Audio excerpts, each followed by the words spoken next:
Gemara tells us in Yuma that there's a difference between the destruction of the first Beis Hamikdash and the second Beis Hamikdash. Rishonim, when it comes to the first Beis Hamikdash, their averos were revealed, and because their sins were revealed, their kates, the end of the time of the first galus was revealed, ultimately heralding the building of the second Beis Hamikdash. But the second time around, their sins weren't revealed, and as a result, we no longer have an idea when the third Beis Hamikdash will ultimately be rebuilt.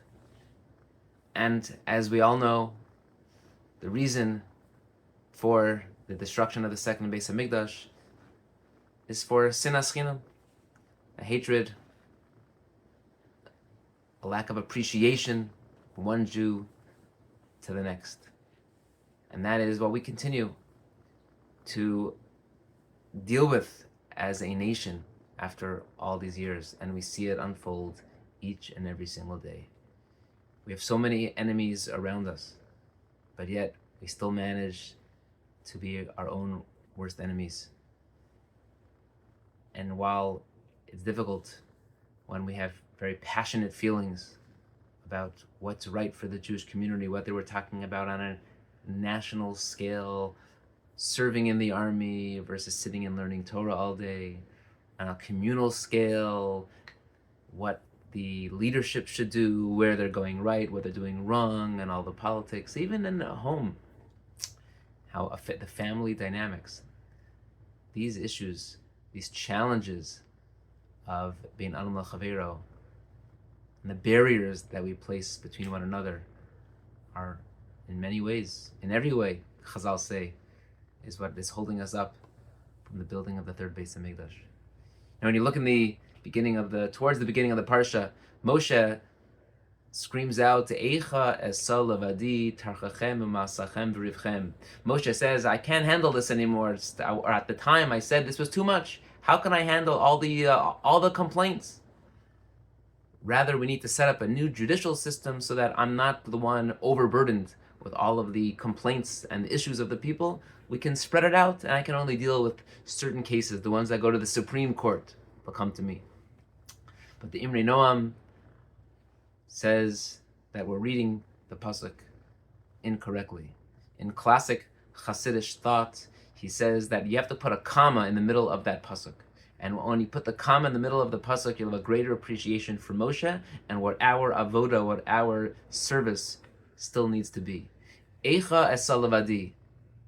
Says Moshe to Bnei Yisrael, Eicha, the complaints, how could it be? Why are we still in Galus Hashem? Why are you doing this to us? Why are there so many tragedies? Eicha, when everyone asks the question of why, how is it like this? Esa levadi. I'll take care of it. I'm going to work on the Eicha.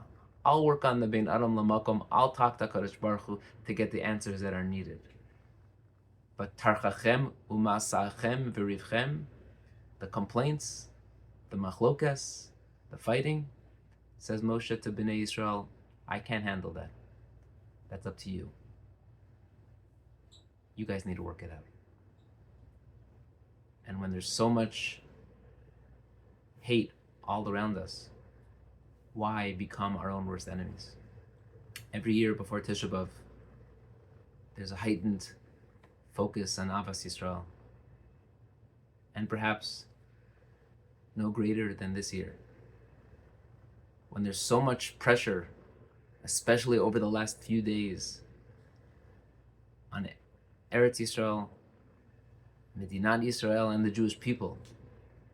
The last thing we need is to be pointing fingers at each other. So whether it's in the home, in the community, or as a nation, let us remember, Tarchachem u'masachem v'rivchem, it's up to us. And if we can focus and work on a greater appreciation for one another, to be more positive towards each other, to show gratitude, figure out ways to not just coexist, but to grow together, to appreciate each other, then we have high hopes of the building of the third Beis Hamikdash B'mhira v'yameinu. Have a wonderful Shabbos.